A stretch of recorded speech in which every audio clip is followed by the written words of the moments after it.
कश्मीर को लेकर news 18 India पे बहुत बड़ी खबर। इसी महीने चुनाव आयोग जम्मू कश्मीर में विधानसभा चुनाव की तारीखों की घोषणा करेगा और इसे लेकर एक बड़ी बैठक 14 अगस्त को चुनाव आयोग गृह सचिव के साथ करने जा रहा है। गृह सचिव के साथ बैठक में जम्मू कश्मीर में तमाम सुरक्षा व्यवस्था की समीक्षा की जाएगी और इस समीक्षा के बाद चुनाव आयोग तय करेगा कि जम्मू कश्मीर में कितने चरणों में चुनाव कराए जाए।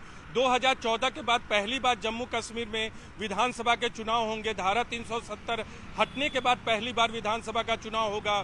परिसीमन होने के बाद जम्मू कश्मीर में पहली बार विधानसभा के चुनाव कराए जाएंगे और राज्य से केंद्र शासित प्रदेश में तब्दील होने के बाद जम्मू कश्मीर में पहली बार विधानसभा के चुनाव कराए जाएंगे।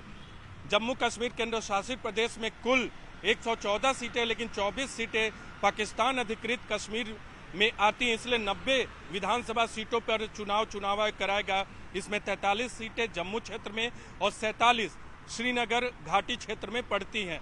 इसके अलावा आपको एक और महत्वपूर्ण जानकारी दे दें कि अभी हाल ही में चुनाव आयोग ने जम्मू कश्मीर का दौरा किया था और वहां श्रीनगर और जम्मू में बैठकें की थी राजनीतिक दलों के साथ, अर्धसैनिक बलों के प्रतिनिधियों के साथ, प्रशासन और पुलिस के लोगों के साथ, इन्फोर्समेंट एजेंसियों के साथ, और उनसे बातचीत के बाद वहां चुनाव को लेकर समीक्षा की थी कि कैसे चुनाव कराए जाएंगे।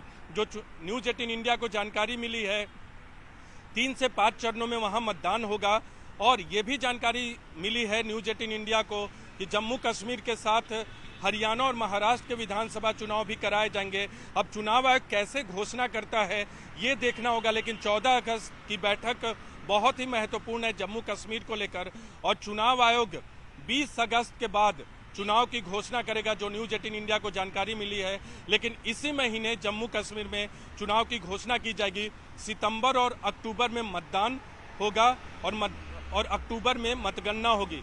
हालांकि जम्मू कश्मीर को लेकर सुप्रीम कोर्ट ने कहा है कि 30 सितंबर तक विधानसभा चुनाव कराए जाएं, तो चुनाव आयोग के सूत्रों से हमारी जो बातचीत हुई है उनके मुताबिक 30 सितंबर से पहले जम्मू कश्मीर में चुनाव प्रक्रिया का ज़्यादातर हिस्सा जो है वो पूरा हो चुका होगा और इस बात की संभावना अधिक है कि अक्टूबर तक जम्मू कश्मीर का चुनाव जाए। लेकिन अगस्त में इस बात की पूरी उम्मीद है कि चुनाव की घोषणा भी हो और जम्मू कश्मीर में चुनाव की प्रक्रिया की शुरुआत की जाए।